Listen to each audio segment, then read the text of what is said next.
चलो बच्चों, तो आज हम लोग साइंस में चैप्टर नंबर 12 शुरू करते हैं जिसका नाम है इलेक्ट्रिसिटी।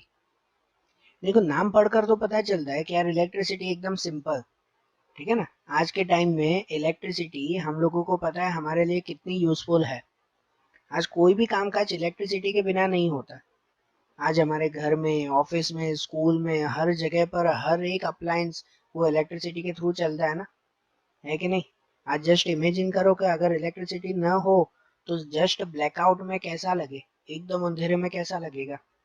आप जो पढ़ाई कर रहे हो वो भी आज के टाइम में इलेक्ट्रिसिटी के थ्रू हो रही है, ठीक है ना। घर के जो भी कामकाज करते हो वो ऑलमोस्ट काम अब इलेक्ट्रिसिटी के थ्रू ही होते हैं। वो अगर ना हो तो आज हमारी लाइफ पॉसिबल नहीं है। लेकिन ये इलेक्ट्रिसिटी एक्चुअली वर्क कैसे करती है, कैसे काम करती है ये इलेक्ट्रिसिटी, उसके बारे में हमें बेसिक नॉलेज वो इस चैप्टर में लेनी है, ठीक है ना। ये इलेक्ट्रिसिटी चैप्टर जो दिया हुआ है वो इसके लिए दिया हुआ है कि एक्चुअली ये समझने के लिए कि ये इलेक्ट्रिसिटी काम कैसे करती है। तो अगर इलेक्ट्रिसिटी के बारे में हमें समझना है ना, तो उससे पहले हमें एक बेसिक चीज समझनी होगी, वो आएगा इलेक्ट्रिक चार्ज। इलेक्ट्रिसिटी के बारे में समझने से पहले हमें इलेक्ट्रिक चार्ज समझना होगा। पता है इलेक्ट्रिक चार्ज किसे कहते हैं? देखो, इलेक्ट्रिक चार्ज की कोई प्रॉपर डेफिनेशन नहीं है, ठीक है। वो कोई भी ऑब्जेक्ट की एक पर्टिकुलर प्रॉपर्टी है कि इलेक्ट्रिक चार्जेस जनरली दो टाइप के आते हैं, नेगेटिव और पॉजिटिव चार्ज, इतना हम लोग कह सकते हैं। बाकी इलेक्ट्रिक चार्ज की कोई डेफिनेशन नहीं आती, ठीक है ना, कोई प्रॉपर डेफिनेशन नहीं। इलेक्ट्रिक चार्ज को महसूस किया जा सकता है। इनके बारे में ना अगर बेसिक बेसिक अगर आप लोग एक्सपेरिमेंट देखो तो भी महसूस कर सकते हैं कि ये इलेक्ट्रिक चार्ज किस तरह से हमारे आसपास आया हुआ है। हर चीज में, हर एक ऑब्जेक्ट में कोई ना कोई तरह का एक चार्ज होता ही है, या तो पॉजिटिव या तो निगेटिव। और उसमें अगर उसका अपोजिट चार्ज उसके आसपास आ जाए ना, तो वो चीज अट्रैक्ट होती है। कि अगर कोई पॉजिटिव चार्ज का कोई भी ऑब्जेक्ट है, उसके पास में अगर कोई नेगेटिव चार्ज का ऑब्जेक्ट आ जाए, तो हमें पता ही है एक पॉजिटिव और एक नेगेटिव, तो वो दोनों आपस में अट्रैक्शन करेंगे, ठीक है। वो मैग्नेट की तरह, मैग्नेट का रूल आता है ना कि अगर दो अपोजिट जो है वो चार्जेस हो तो वो अट्रैक्ट करते हैं। और अगर दो लाइक चार्जेस हो, मतलब कि सेम अगर चार्जेस हो, तो वो क्या करते हैं, रिपल करते हैं। मतलब दोनों अगर नेगेटिव नेगेटिव चार्जेस आपस में आ जाए तो वो फिर कोई इफेक्ट नहीं करते। या दोनों पॉजिटिव पॉजिटिव अगर एक दूसरे के सामने आ जाए तो वो इफेक्ट नहीं करते। लेकिन अगर एक नेगेटिव और एक पॉजिटिव चार्जेस हो, ठीक है, अपोजिट चार्जेस हो, तो वो दोनों एक दूसरे को अट्रैक्ट करते हैं। इनके बेसिक एकदम सिंपल एग्जांपल्स ऐसे होते हैं कि आप लोगों ने शायद ट्राई भी किए हो। यहाँ पे जैसे फोटो में दिया हुआ है कि कभी ड्राई कॉम्ब आप लोगों ने ट्राई किया है। कॉम्ब आता है ना जो आपकी कंघी, वो जो है वो कभी आपके ड्राई हेयर्स होंगे ना, एकदम सूखे बाल, उसमें ये कॉम्बो कुछ देर के लिए आप लोग जो है वो कॉम्ब करना, मतलब हाथ ये बालों में वो घुमाना, सूखे ड्राई बालों में जो है वो ये कंघी घुमाना। और उसके बाद नीचे कुछ जो है वो पीस ऑफ पेपर अगर पड़े हुए हो, जैसे पेपर में देख रहे हो, फोटो में देख रहे हो, कि अगर उसके बाद कुछ पीस ऑफ पेपर्स, कुछ पेपर के टुकड़े अगर नीचे पड़े हुए हो ना, तो उसकी तरफ वो कंघी फिर अट्रैक्ट, मतलब वहां पे लेके जाना। तो देखना एक मैग्नेट की तरह वो पेपर्स उस कंघी पे चिपक जाएंगे, है कि नहीं। शायद आपने किया है ये, नहीं किया हो ना तो आज ही ट्राई करना भले। हाँ, सिंपल सा है, कोई भी कंघी लेकर सूखी है जिसपे तेल वगैरह लगा हुआ नहीं हो, और आपके सूखे बालों में कुछ देर के लिए वो कंघी घुमाना, और उसके बाद फिर ये पेपर के पास में लेके जाना, तो आपकी कंघी एक मैग्नेट की तरह काम करेगी। कि इसमें जो ये कॉम्ब होती है ना, वो जनरली एक तरह का जो है वो पॉजिटिव या नेगेटिव चार्ज क्रिएट करती है जब आप उसे अपने हेयर्स में, मतलब कि अपने बालों में जब वो घुमाते हो तो। और जो जो पेजेस होते हैं उन पेजेस में भी कोई ना कोई चार्जेस तो होता ही है। तो इसीलिए वो दोनों अपोजिट चार्जेस बनते हैं और एक दूसरे को अट्रैक्ट करते हैं फिर। यहाँ जो है वो जैसे आपने, जैसे पास में भी दिया हुआ है दूसरे फोटो में, कि कभी शायद आपने ट्राई किया हो ऐसा कि जो बलून होता है ना, उस बलून को कोई भी रफ सरफेस पे, कोई भी रफ सरफेस है, कि भले फिर आपका जो है वो बेड हो, आपका ड्रेस हो, अगर कि आपके कपड़े हो, या कोई भी रफ सरफेस हो, उसके ऊपर ये बलून अगर कुछ देर के लिए रब किया जाए, कुछ देर के लिए उसे रब करें और उसके बाद ऐसे जो है वो बालों के पास में ले जाया करो वो बलून।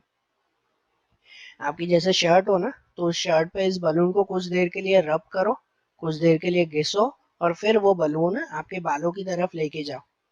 तो क्या होगा पता है कि ये वो बाल उस बलून की तरफ अट्रैक्ट होंगे, क्योंकि उसमें वो बलून में फिलहाल कोई चार्जेस नहीं है, लेकिन उस कपड़े के ऊपर रब करने की वजह से, शर्ट पे रब करने की वजह से उस बलून में एक तरह के चार्जेस क्रिएट होते हैं, और आपके हेयर्स में वो चार्जेस ऑलरेडी होते ही हैं। तो इसी वजह से वो अपोजिट चार्जेस एक दूसरे को क्या करते हैं, अट्रैक्ट करते हैं। ठीक है ना, तो ऐसी पोजीशन बनती है। शायद कितनी बार इसके अलावा भी कुछ एग्जांपल्स, कि इसके अलावा भी शायद आपने जो है वो ये देखे होंगे कि कभी जो है वो टीवी वगैरह चल रही हो ना, तो उसके पास में सडनली अगर आपका हाथ चला जाता हो ना, तो आपके हेयर्स वो टीवी की तरफ अट्रैक्ट हो जाते हैं। शायद आपने ये फील किया हो कि कभी टीवी चल रही हो और काफी देर से चल रही हो वो, तो थोड़ी गर्म हो जाती है टीवी, तो उसके बाद आपके हेयर, आपका हाथ अगर गलती से भी जो है वो उस टीवी के पास में गया, तो आपके हेयर थोड़े से उस टीवी की तरफ अट्रैक्ट होंगे। होता है ऐसा, ये भी इस इलेक्ट्रिक चार्ज की वजह से। शायद आपने वो भी फील किया हो कि कभी कितनी बार उस प्लास्टिक की कुर्सी के ऊपर आप लोग कहीं बैठे हुए हो ना, और सडनली कोई दूसरा पर्सन आपको जो है वो आकर अगर टच करता है, तो आपको अचानक से एक करंट लगता है, एक झटका लगता है। शायद ऐसा एक्सपेरिमेंट आपने किया हो या फील किया हो। किया है ऐसा? तो ये सब चीजें किसकी वजह से होती है पता है? इलेक्ट्रिक चार्जेस की वजह से। ये इलेक्ट्रिक चार्जेस जो है, ये एग्जांपल बताया ना, ये इलेक्ट्रिक चार्जेस वो स्टैटिक करंट क्रिएट करते हैं। स्टैटिक करंट, स्टैटिक मतलब के कहलाते हैं जो रेस्ट मोशन में एक ही जगह पर रुके हुए हैं, वो चलते नहीं है। ये चार्जेस चलते नहीं है, एक ही जगह पर रुके हुए हैं। लेकिन अगर ऐसे ही इलेक्ट्रिक चार्जेस अगर मूवमेंट करते हो ना, तो उनमें से इलेक्ट्रिक करंट या कहो इलेक्ट्रिसिटी क्रिएट होती है। तो बेसिक ये कहलाया कि इलेक्ट्रिसिटी वो इस इलेक्ट्रिक चार्जेस की वजह से ही क्रिएट होती है। ये जो समझो कॉम्बो में है, जो बलून में है, ये सब इलेक्ट्रिक चार्जेस है ना, स्टैटिक करंट क्रिएट करते हैं। मतलब जो एक ही जगह पे है, ये मूवमेंट नहीं करते करंट। लेकिन अगर यही करंट, यही चार्जेस अगर कोई वायर में मूवमेंट करने लगे ना, तो उनमें से इलेक्ट्रिक करंट पैदा होता है। समझ रहे हो? तो ये जैसे इलेक्ट्रिक चार्जेस के एग्जांपल आपने देखे ना, अब इसके बारे में प्रॉपर एक इंफॉर्मेशन समझे। तो इलेक्ट्रिक चार्जेस, जैसे मैंने बताया कि भाई वो पॉजिटिव या नेगेटिव चार्जेस ही कहलाते हैं, उसका एसआई यूनिट, ये सब चीजों में ध्यान रखना। हर एक टर्म में, हर एक कॉन्सेप्ट में ये एसआई यूनिट आएगा, ध्यान रखना। एसआई यूनिट मतलब क्या? एसआई यूनिट मतलब स्टैंडर्ड इंटीग्रेटेड यूनिट। कोई भी चीज को मेजर करने के लिए एक परफेक्ट यूनिट होना जरूरी है। उस यूनिट को एसआई यूनिट कहते हैं, जो वर्ल्ड वाइड एक्सेप्टेबल कहलाता है। ठीक है, काफी सारी चीजों में कुछ यूनिट ऐसे होते हैं जो वर्ल्ड वाइड एक्सेप्टेड नहीं होते, वर्ल्ड वाइड सेम नहीं होते, अलग अलग होते हैं। जैसे अगर आपको जो है वो करेंसी काउंट करनी हो, मनी काउंट करनी है, तो क्या मनी सभी कंट्रीज में एक जितनी काउंट होती है? होती है एक जैसी काउंट? नहीं ना। यहाँ पे रुपीज में, कहीं डॉलर में, कहीं दिनार में, कहीं यूरोज में, हर जगह पे अलग अलग ना, मतलब सबका यूनिट अलग अलग है, बरोबर। लेकिन अगर कहीं पे डिस्टेंस काउंट करना हो, तो डिस्टेंस, कि कितना डिस्टेंस है, तो वो तो हर जगह पर मीटर, किलोमीटर, सेंटीमीटर उसी में मेजर किया जाता है ना। वर्ल्ड में कहीं पे भी जाओ, ऑलमोस्ट सब जगह पर मीटर या किलोमीटर ही मेजर किया जाता है डिस्टेंस के लिए। तो ये उसका एसआई यूनिट कहलाया, स्टैंडर्ड इंटीग्रेटेड यूनिट, कि हर जगह पर ये एक ही यूनिट चलता है उसका। तो उसी तरह से इलेक्ट्रिक चार्ज का अगर ऐसा यूनिट देखो ना, तो इलेक्ट्रिक चार्ज का ऐसा यूनिट सी आता है। सी मतलब कहते हैं कोलम्ब। कोलम नाम के साइंटिस्ट ने ये फाइंड किया था, और उसी पर से ये नाम पड़ा था कोलम। अब जैसे मैंने बताया कि इलेक्ट्रिक चार्ज वो दो टाइप के होते हैं ना, नेगेटिव और पॉजिटिव इलेक्ट्रिक चार्ज। अगर एटम के स्ट्रक्चर के हिसाब से समझे ना, तो जो पॉजिटिव इलेक्ट्रिक चार्ज है वो प्रोटॉन कहलाता है। प्रोटॉन के थ्रू ये पॉजिटिव इलेक्ट्रिक चार्ज क्रिएट होता है।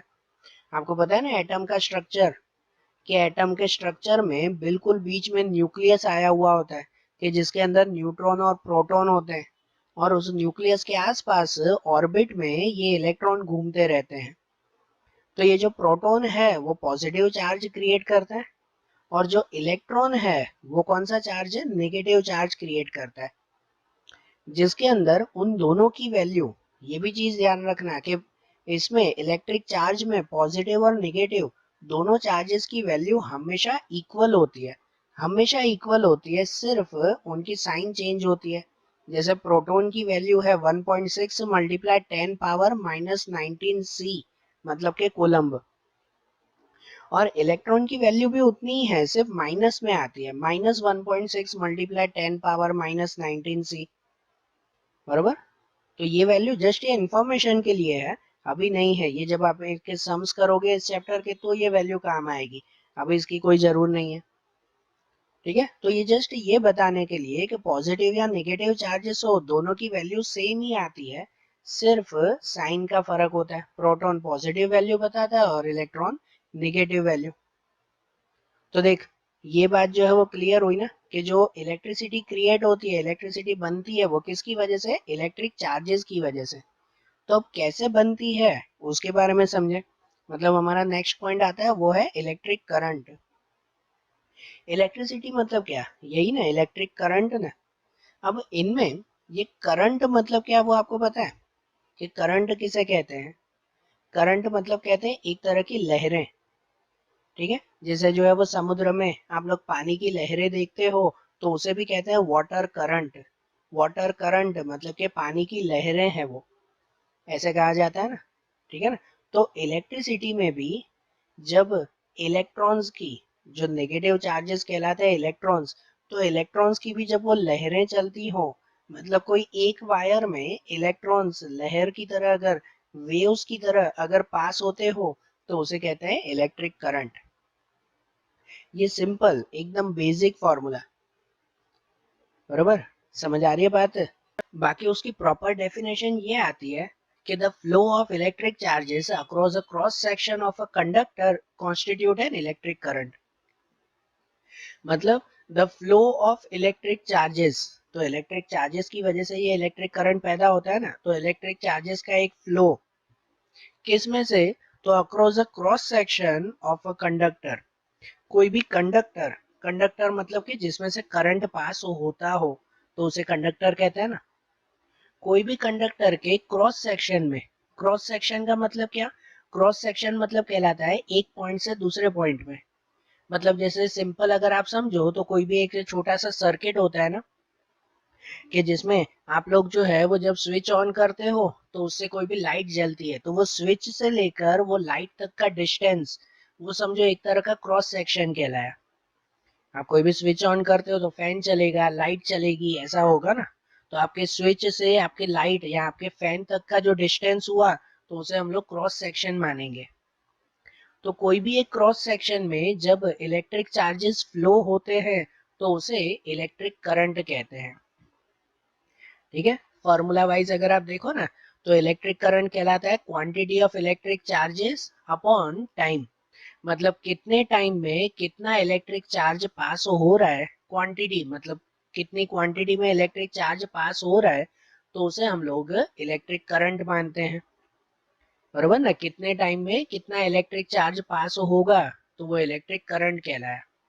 फॉर्मूला वाइज या सिंबल वाइज उसे कहते हैं इलेक्ट्रिक करंट, तो इलेक्ट्रिक करंट का सिंबल आता है आई।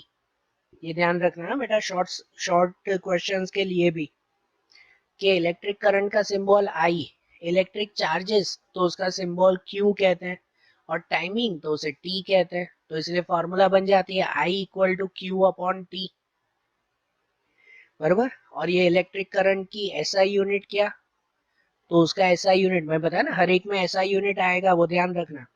तो इलेक्ट्रिक करंट का एसआई यूनिट क्या कहते हैं, उसका एसआई यूनिट कहते हैं कूलम्ब पर सेकेंड, सी पर एस मतलब के कूलम्ब पर सेकेंड। ये जो Q है ना, Q मतलब इलेक्ट्रिक चार्जेस, तो इलेक्ट्रिक चार्जेस का ऐसा यूनिट कौन सा है, C मतलब के कूलम्ब। इलेक्ट्रिक चार्ज का ऐसा यूनिट कूलम्ब ना, इससे पहले ही हमने समझा ना। और नीचे टाइम, तो टाइम का ऐसा यूनिट सेकेंड, तो टाइम का ऐसा यूनिट सेकेंड, तो उसके लिए सेकेंड, तो इसलिए क्या आता है कूलम्ब पर सेकेंड, ये बन जाता है ना कूलम्ब पर सेकेंड। या तो दूसरा जो है वो इनका दूसरा ऐसा यूनिट आता है ए मतलब के एम्पियर, ठीक है ना। इलेक्ट्रिक करंट को शॉर्ट में काउंट करते हैं एम्पियर में, ए ऐसा यूनिट उसे कहते हैं एम्पियर, एंड्रे मारी एम्पियर, एंड्रे मारी एम्पियर नाम के साइंटिस्ट ने ये इलेक्ट्रिक करंट के बारे में हमें बताया था, और इसी वजह से उनके नाम पर से ये ऐसा यूनिट पड़ा था, एम्पियर। ठीक है, इलेक्ट्रिक करंट है जनरली 1 एम्पियर, 2 एम्पियर, 3 एम्पियर ऐसे जो है वो मेजर किया जाता है। और उस एम्पियर के दो और छोटे यूनिट हैं, उससे जो है वो छोटे यूनिट, जैसे भाई 1 मीटर आता है तो मीटर से छोटा सेंटीमीटर, उससे भी छोटा मिलीमीटर आता है कि नहीं, कहता है ना 1 मीटर, तो उससे छोटा जो है वो सेंटीमीटर या मिलीमीटर। उसी तरह से 1 एम्पियर, तो 1 एम्पियर से भी छोटा आता है, 1 एम्पियर से छोटा आता है 1 माइक्रो एम्पियर। कितना? 1 माइक्रो एम्पियर, एम ए मतलब माइक्रो एम्पियर, जिसका जिसका मेजरमेंट आता है 10⁻³ एम्पियर। मतलब के 1 एम्पियर को 1000 से डिवाइड करो ना, 10⁻³ मतलब के 1000, 1 एम्पियर को 1000 से डिवाइड करो तो बनता है 1 माइक्रो एम्पियर। और दूसरा आता है 1 मैक्रो एम्पियर, ये मैक्रो का symbol, 1 macro ampere, 1 macro ampere का मेजरमेंट कहते हैं 10⁻⁻6 एम्पियर। मतलब कि 1 एम्पियर को अगर हम लोग 10 लाख से डिवाइड करें, 1 एम्पियर को 10 लाख से डिवाइड करें तो वो बनता है 1 मैक्रो एम्पियर। ओके, और ये इलेक्ट्रिक करंट मेजर करना हो ना, तो इलेक्ट्रिक करंट मेजर करने के लिए एक इंस्ट्रूमेंट आता है, जिस इंस्ट्रूमेंट को कहते हैं एमीटर। एमीटर के थ्रू इलेक्ट्रिक करंट मेजर करते हैं। कभी आपके घर पे इलेक्ट्रिसिटी बनाने वाले कोई लोग हैं ना, तो उनके हाथ में एमीटर होता है कि कौन सी चीज में कितना करंट पास हो रहा है, वो उसके थ्रू चेक करते हैं, बराबर। तो ये चीजें ध्यान रखना। अब इलेक्ट्रिक करंट के बारे में एक और चीज हम लोग जाने कि देखो इलेक्ट्रिक करंट किसकी वजह से होता है, तो इलेक्ट्रिक चार्जेस की वजह से। कोई भी कंडक्टर में जब इलेक्ट्रिक चार्जेस फ्लो होते हैं तो उनकी वजह से ये इलेक्ट्रिक करंट पैदा होता है ना। लेकिन इलेक्ट्रिक चार्जेस में से कौन से चार्जेस पॉजिटिव या नेगेटिव, किसकी वजह से ये इलेक्ट्रिक करंट पैदा होता है, तो हमें अब पता है कि ये इलेक्ट्रिक करंट नेगेटिव चार्जेस मतलब कि इलेक्ट्रॉन की वजह से पैदा होता है। लेकिन पहले के टाइम में जब इलेक्ट्रिसिटी के बारे में प्रॉपर जो है वो इन्वेंशन नहीं हुए थे, प्रॉपर चीजें फाइंड नहीं की गई थी, तब उस वक्त ऐसे माना जाता था कि ये इलेक्ट्रिक करंट वो किसकी वजह से पैदा होता है, पता है? पॉजिटिव चार्जेस प्रोटॉन की वजह से। कि इलेक्ट्रिक करंट में जो इलेक्ट्रिक चार्जेस पास होते हैं वो प्रोटॉन पास होते हैं, तो पहले ऐसे माना जाता था। लेकिन फिर जो है वो सर जे जे थॉमसन, वो साइंटिस्ट ने ये फाइंड किया कि इलेक्ट्रिक करंट इलेक्ट्रॉन्स की वजह से होता है। और इलेक्ट्रॉन्स भी कौन से? क्या हर एक चीज में इलेक्ट्रिक करंट पास होता है? सभी चीजों में पास होता है कि जैसे अगर कोई आयरन की रोड हो तो आयरन की रोड में से करंट पास होगा, तो हाँ होगा। ठीक है ना, आयरन की रोड, कोई लोखंड का सलिया हो तो उसमें से करंट पास होता है। लेकिन अगर कोई लकड़ा हो तो, कोई बड़ा सा जो है वो ये क्या कह सकते हैं वुड हो तो उसमें से करंट पास होता है? नहीं पास होता। क्यों ऐसा? तो उनमें इलेक्ट्रिक चार्जेस पास नहीं हो पाते। क्यों नहीं हो पाते? तो इलेक्ट्रिक करंट बिल्कुल ये इलेक्ट्रॉन की वजह से ही पैदा होता है, लेकिन इलेक्ट्रॉन भी कौन से? तो जो कहलाते हैं फ्री इलेक्ट्रॉन्स। किसकी वजह से इलेक्ट्रिक करंट पैदा होता है या इलेक्ट्रिसिटी चलती है, तो वो समझो फ्री इलेक्ट्रॉन्स की वजह से। ठीक है, फ्री इलेक्ट्रॉन क्या कहलाते हैं? तो हमें ये एटम का स्ट्रक्चर पता है ना, कि बिल्कुल बीच में तो ये प्रोटॉन और न्यूट्रॉन आए हुए होते हैं, और उसके आसपास के ऑर्बिट में इलेक्ट्रॉन घूमते हैं। तो आखिरी ऑर्बिट में जो एक्स्ट्रा इलेक्ट्रॉन्स होते हैं ना, तो उन इलेक्ट्रॉन्स को हम लोग फ्री इलेक्ट्रॉन्स कहते हैं।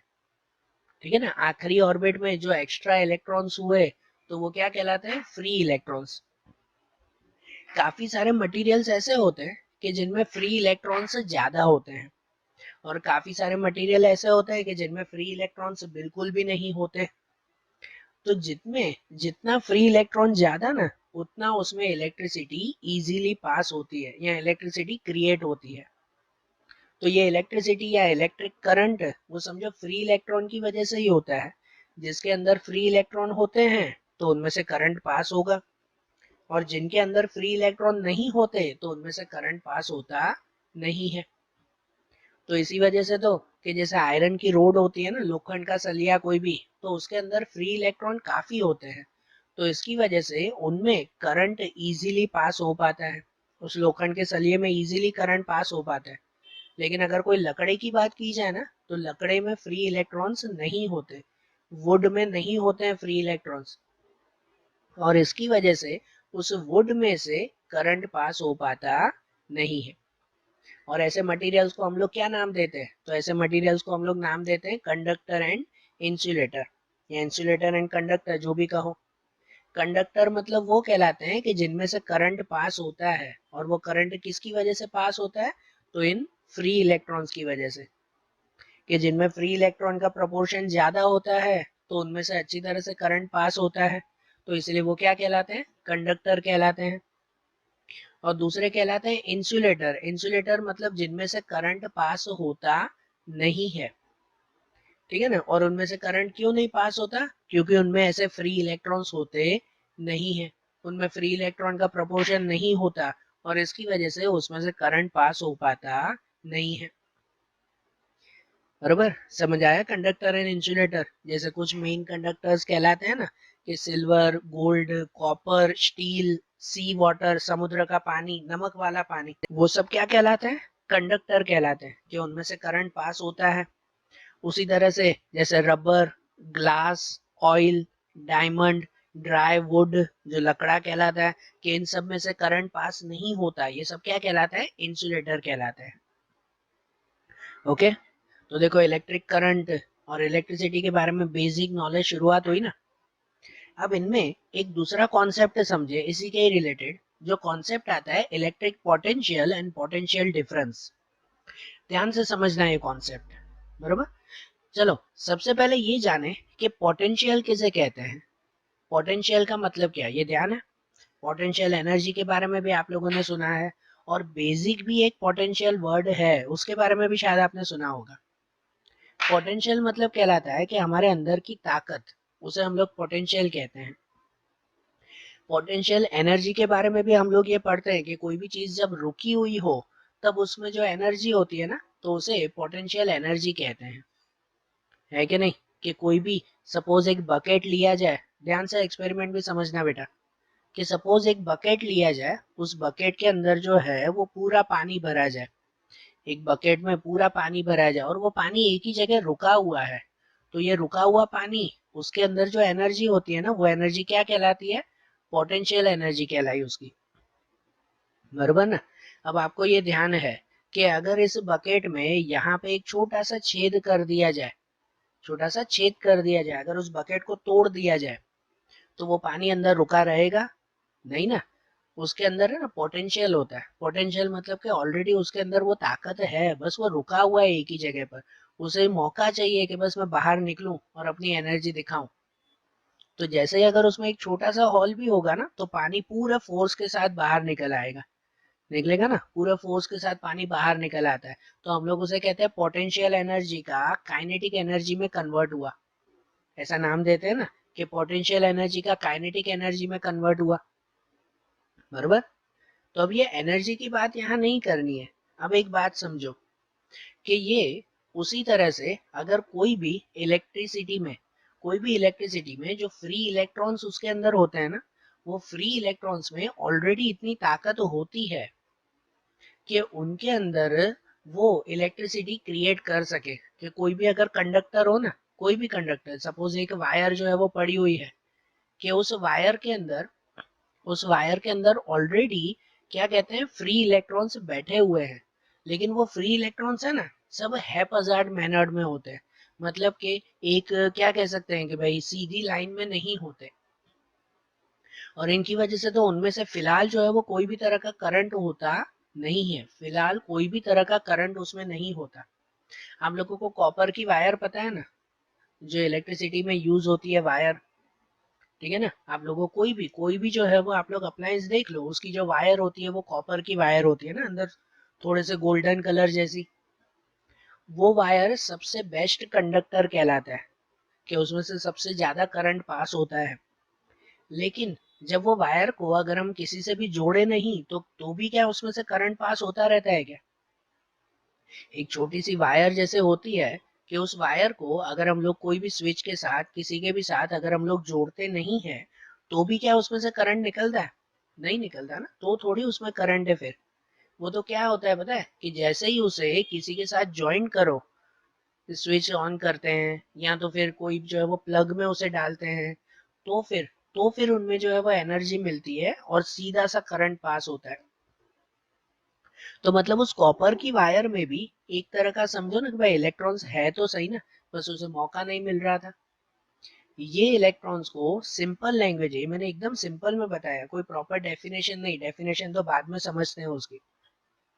समझो इलेक्ट्रिसिटी का जो ये पोटेंशियल है ना, उसे इलेक्ट्रिक पोटेंशियल कहते हैं।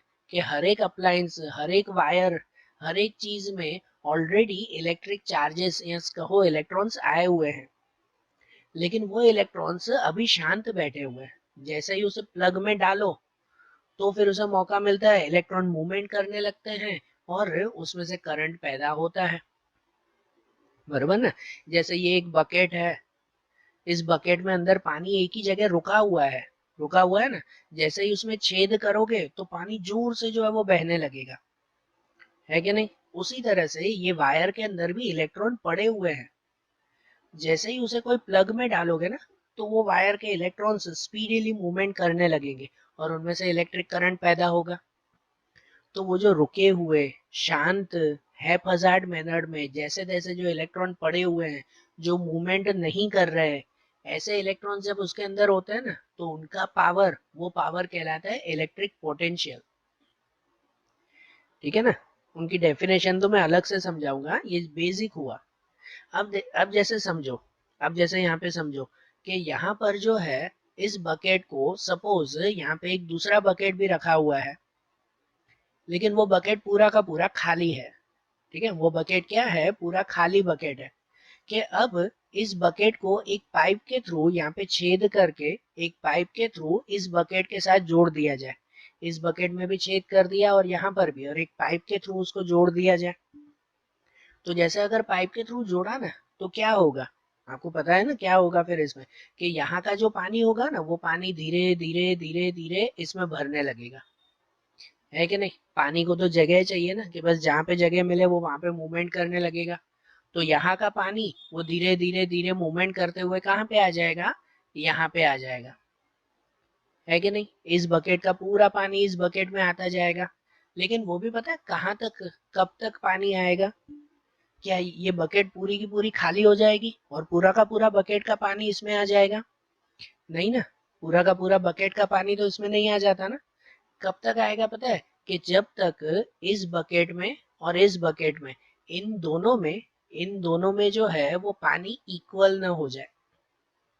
यहाँ का पानी कम होता जाएगा, कम होता जाएगा, यहाँ का पानी बढ़ता जाएगा, बढ़ता जाएगा, और ये कम होते हुए और ये बढ़ते हुए जब दोनों इक्वल हो जाएंगे ना, दोनों में एक जितना पानी आ जाएगा ना, तो फिर पानी का मूवमेंट बंद हो जाएगा, है कि नहीं? यहाँ का पूरा बाल्टी जो है वो इसमें नहीं आ जाती। ठीक है, पूरा बकेट इसमें नहीं आ जाता। ये पानी कम होता जाएगा, ये बढ़ता जाएगा, और जब तक इक्वल हो जाए तब तक। ठीक है, उसी तरह से हमारे घर में भी ऐसा होता है। हमारे घर में इलेक्ट्रिक करंट कहाँ से आता है? इलेक्ट्रिक करंट कहाँ से आता है? तो घर के बाहर जो मेन पोल होता है ना, इलेक्ट्रिक पोल, जो ये क्या कहते हैं, लाइट के थंबले जिसे हम लोग कहते हैं। ठीक है, कि इलेक्ट्रिक पोल जो कहलाया, कि वो इलेक्ट्रिक पोल में से करंट आता है। लेकिन क्या पूरा करंट, वहां का करंट का जो है वो पावर कितना होता है? 440 वोल्ट का। तो क्या 440 वोल्ट का पूरा करंट आपके घर में आ जाता है एक ही साथ? नहीं ना। कितना आता है पता है? जितना आपके घर में जरूर है उतनी। कि जैसे बाहर जो है वो अगर लाइट का पोल हुआ जिसमें इलेक्ट्रिक करंट है पूरा, और आपके घर में जैसे लाइट का जो है वो स्विच होता है, बराबर, जिसमें अंदर जो है वो सब ये कीज लगी हुई, सब जो है वो स्विच लगे हुए होते हैं, कि वहां से करंट आपके घर में तो पहुंचता ही है, लेकिन पूरा नहीं पहुंचता। जितना आपके घर में और जितने आपके अप्लायंसेस को जरूर है उतनी ही। इसकी तरह ही समझो, ये पूरा का पूरा बकेट क्या इसमें खाली हो जाता है क्या? नहीं ना। उसी तरह से क्या 440 वोल्ट का करंट ही आपके घर में ही आ जाता है? पूरी सिटी में जितनी भी इलेक्ट्रिसिटी है वो सब के सब आपके घर में आ जाएगी? नहीं, जितनी जरूर होगी उतना ही आएगा ना। बरोबर। ये यही जो डिफरेंस है ना, ये जो डिफरेंस होता है ना, कि भाई यहाँ पे जितना जो पानी है यहाँ पे जितने पानी की जरूर होगी, जब दोनों में जो है वो समझो बैलेंस हो जाएगा, तो वो पानी की मूवमेंट रुक जाएगी। और वो तब तक पानी की मूवमेंट चलती रहेगी जब तक उन दोनों में बैलेंस नहीं होगा, जब तक उन दोनों में डिफरेंस होगा तब तक। बरोबर ना? इसे ही कहते हैं हम लोग पोटेंशियल डिफरेंस। कोई भी मूवमेंट तब तक चलती रहेगी जब तक उनमें डिफरेंस होगा। जब वो डिफरेंस खत्म हो जाएगा ना, इक्वालिटी आ जाएगी ना, तो मूवमेंट बंद हो जाएगा। उसी तरह से आपके घर में जैसे एक बल्ब लगा हुआ है, वो बल्ब होता है समझो 10 वोल्ट का, 20 वोल्ट का। आप लोग कोई नया बल्ब खरीदते हो तो आपको ध्यान होगा ना कितने वोल्ट का है। तो पूरी की पूरी इलेक्ट्रिसिटी आपके घर में नहीं आ जाती। एक बल्ब समझो 20 वोल्ट का है ना, तो आपके घर में जब तक 20 वोल्ट का करंट चाहिए ना, उतनी ही इलेक्ट्रिसिटी, उतना ही करंट आपके घर तक पहुंचता है, बाकी का नहीं। ठीक है? इसे इलेक्ट्रिक पोटेंशियल डिफरेंस कहते हैं। पोटेंशियल डिफरेंस मतलब कि जितना जितना करंट की आपको जरूर है ना, उतना ही करंट समझो आप तक पहुंचना, ये नॉर्मल पोटेंशियल डिफरेंस कहलाए। ये सिंपल वे कहलाए, सबसे सिंपल वे इसका।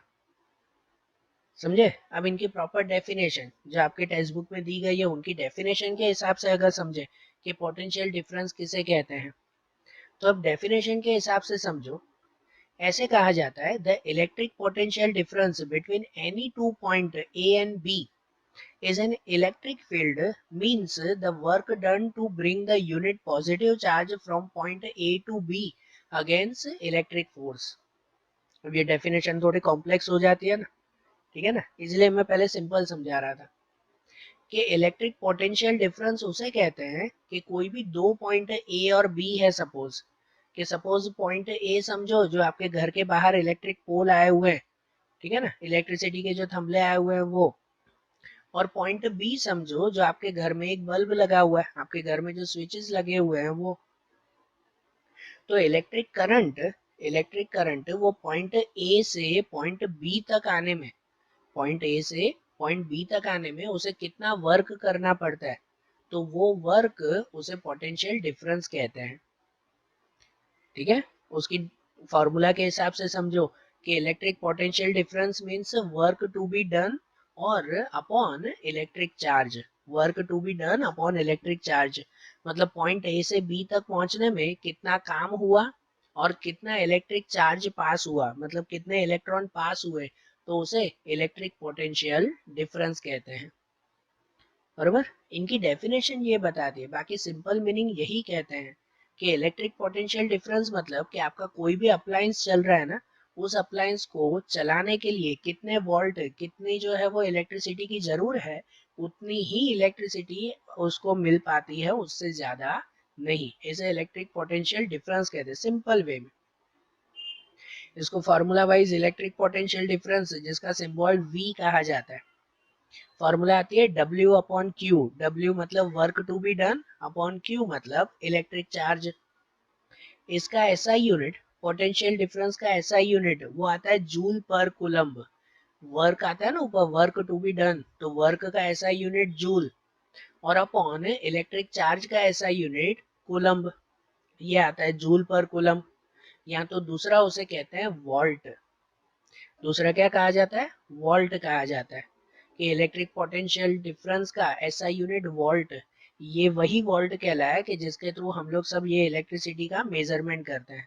आप लोग कोई भी इलेक्ट्रिक अप्लायंस लेते हो तो वो पहले चेक करते हो ना कि वो कितने वोल्ट का है। बरोबर? ये वोल्ट मतलब समझो कि उसे जलने के लिए कितनी इलेक्ट्रिसिटी की जरूर है, कितने पोटेंशियल डिफरेंस की जरूर है, वो ये वोल्ट कहलाता है। आप जैसे कोई भी बल्ब लेते हो तो बल्ब पे लिखा हुआ होता है कि ये 40 वोल्ट का है। इसका मतलब कि उसे जलने के लिए मिनिमम मिनिमम जो है वो 40 वोल्ट की जरूर है। उसका पोटेंशियल डिफरेंस 40 वोल्ट का है। ये वोल्ट मतलब उसका पोटेंशियल डिफरेंस जैसे लिखा हुआ होता है। समझ आ रही है ना बात? आपका जैसे फैन चलता है तो वो फैन पे भी लिखा हुआ होता है ये कितने वोल्ट का है, तो उससे पता चलता है कि उसे जलने के लिए उसे इतने पोटेंशियल डिफरेंस की जरूर है। समझ आई बात? पोटेंशियल डिफरेंस थोड़ा थोड़ा क्लियर हुआ ना? बराबर ना? तो देखो आज जैसे हमने ये पॉइंट देखे ना, इलेक्ट्रिसिटी का बेसिक पॉइंट समझे, अब ऐसे ही इनके दूसरे पॉइंट्स वो हम लोग अगले वीडियोस में देखेंगे। ओके। Thank you.